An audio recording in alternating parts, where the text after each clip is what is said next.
Yo, what's going on, guys?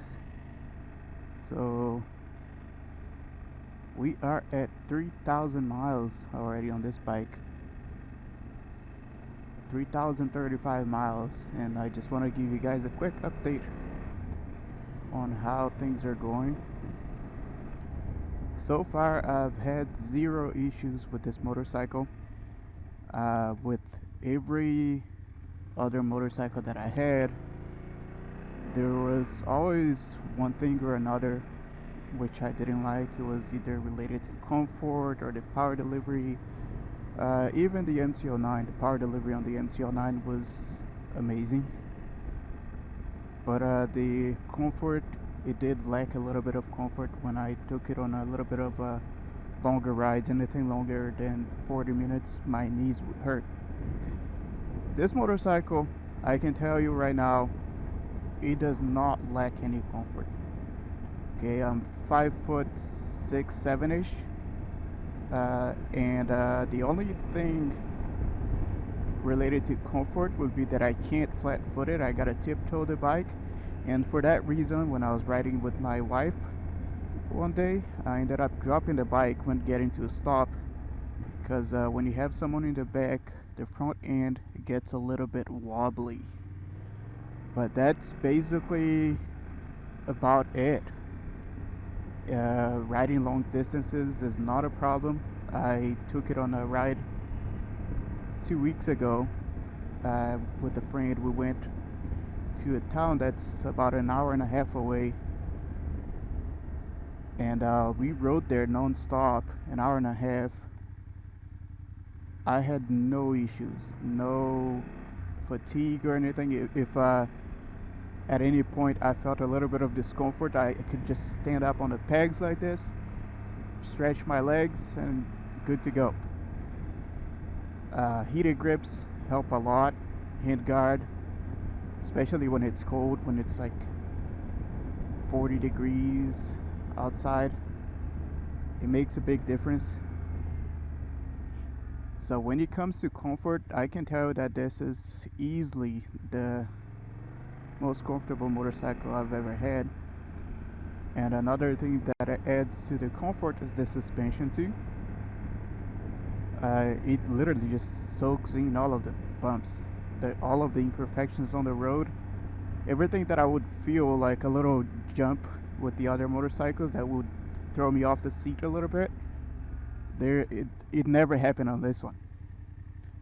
Literally never. Like, I could go over bumps and it never throws me off the seat like it happened even on the MT-09. What else can I say? So other than the comfort, which is pretty clear that I love it, power delivery is very good. I used to ride a lot on dynamic mode, but now I've been keeping the bike on road mode. Dynamic, you do get a little bit more punch, but it's a bit less convenient and less smooth on slow speeds. Not that it's bad at all. I mean, especially compared to other motorcycles I've had, like the MT-07. The MT-07 at slow speeds was just crazy jerky. The power delivery was just not good at all. And I mean, that's what that bike is meant to be, right? It has a lot of torque low end. But this bike, I prefer something that's smoother. And this bike, especially on road mode, it is very smooth, and it still has power. I mean, I'm on 4th gear, and I hit the throttle, it'll go. I do have to go high on the RPM a little bit, but it goes. So power delivery, awesome. It's plenty for me to ride with my wife in the back, and I did notice that of course it does affect when you have a passenger and you're on road mode. It does affect the bike a little bit. The power is not as strong, but it's still plenty. I mean, we usually, when I ride with my wife anyway, I ride a little bit slower and more extra careful. so it is plenty of power. So like right now we're doing third gear, 40 miles per hour, and if I hit the gas, the throttle, it'll go. Which brings me to another thing that I really like about this bike, which is I'm gonna stay on this lane, so I stay on this slow lane, which is the quick shifter, or the shift assist, whatever it's called for this bike. It is very, very smooth, up and down, very smooth. I've had no issues with the MT-09, and I had a 2022 MT-09 that had a quick shifter. Sometimes it would lock a little bit when you try to shift. I haven't had that happen with this one. I feel like that's a normal issue with a lot of quick shifters. I haven't had that happen with this one. With this one, it did. Sometimes it acts like not like it's on neutral, but it shows no gear on the dashboard. So, but I don't know. But usually I just press, then if that happens, I just press the clutch and change it. But it's not very common. It's mostly when I downshift and I'm just being lazy to downshift. I might not be like on the letting go of the throttle fully. But really, it's very smooth. I really like it. The one thing, I like the sitting position. The sitting position is very, I'm upright, I don't feel any shoulder pain. Like I said, I rode for an hour and a half non-stop, both each way, and then I got home and I was totally fine. No shoulder pain, no back pain or anything, no knee pain. So my knees are basically a little more than 90-degree bent, but I can move back on the seat a little bit and make it almost a 90-degree. And it's pretty, the sitting position is very neutral. It's not aggressive. It's a good posture. It's like hold on, I gotta pass this truck because that black smoke stinks.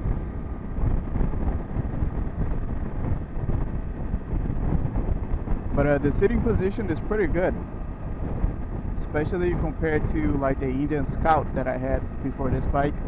The Indian Scout, the tank is very long, and it had forward control, so I had to be sitting like a taco like this, right? Because my legs were forward, and then I had to bend my body forward to grab the handlebars.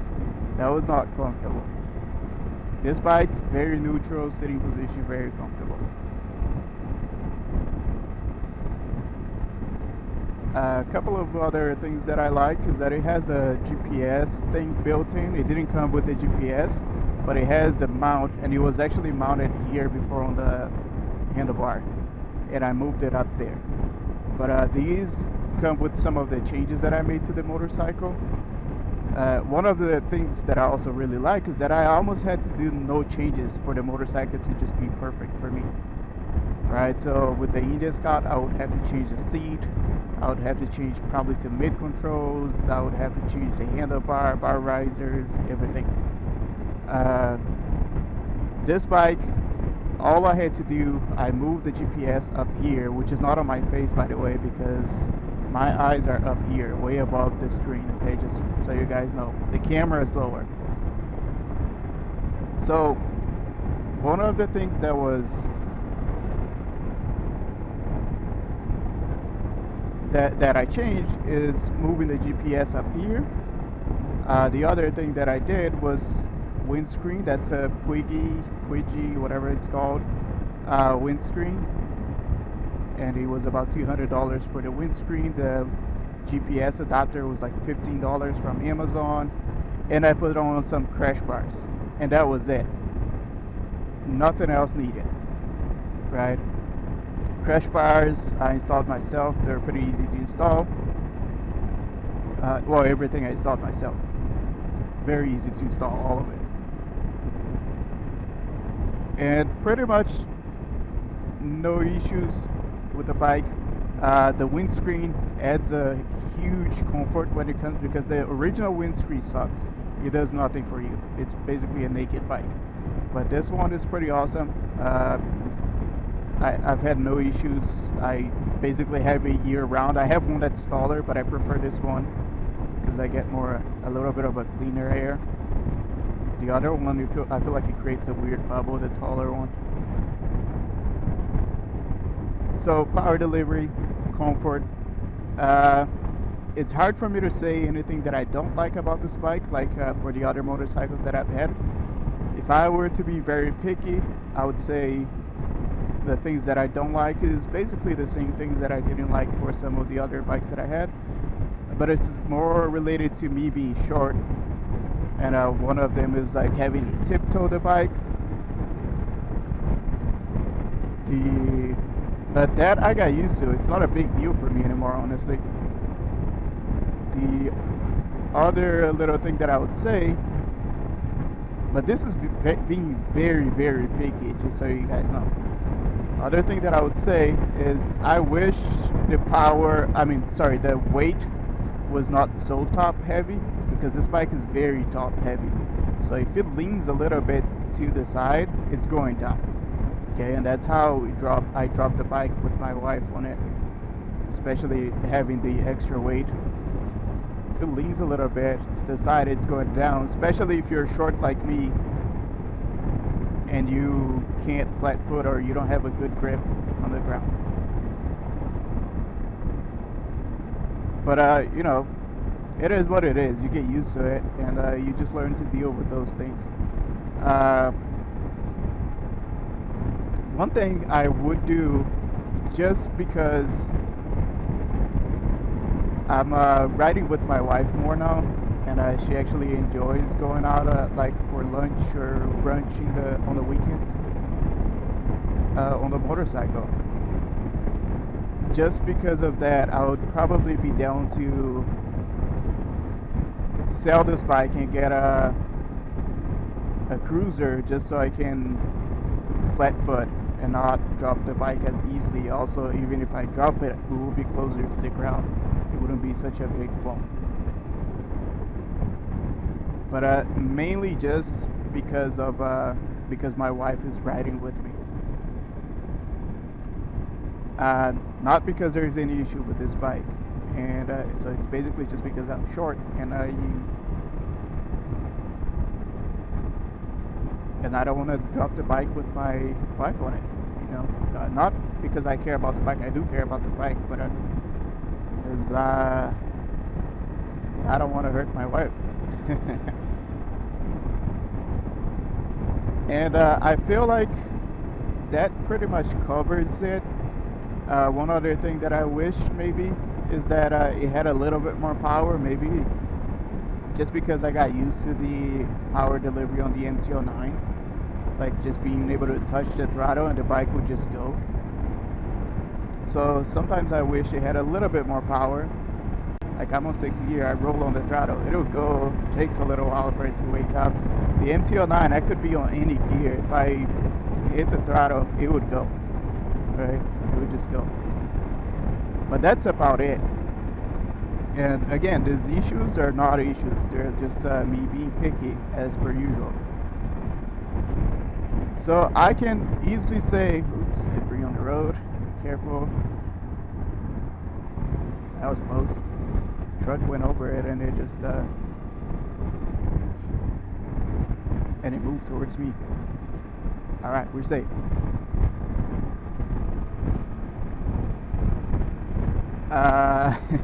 Okay, yeah, so the bike is it's very comfortable. It has plenty of power. I do wish it had more, sometimes a little bit more, but it's not a huge deal. Also, I'm not saying like it doesn't lack power. I'm just used to having that much more power, right, from the MT-09, and also being a lighter bike, just touching the throttle and the bike will go. But this bike is awesome. I can easily say that this was my favorite motorcycle, the best motorcycle I've had, and I've had 6 already.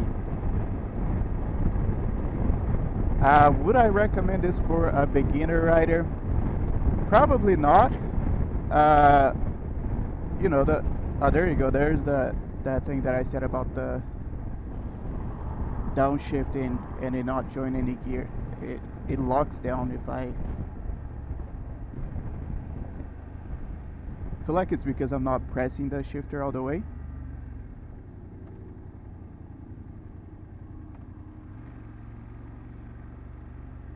Yeah, so as you guys could see, I don't know if you could see actually, it basically shows no number there, as if it didn't downshift, and then the gear just locks, and you press the clutch and you press down and it shifts. But it doesn't happen that often. I think it's because I'm not pressing the shifter all the way. So I can easily say that this was the best motorcycle I've ever had.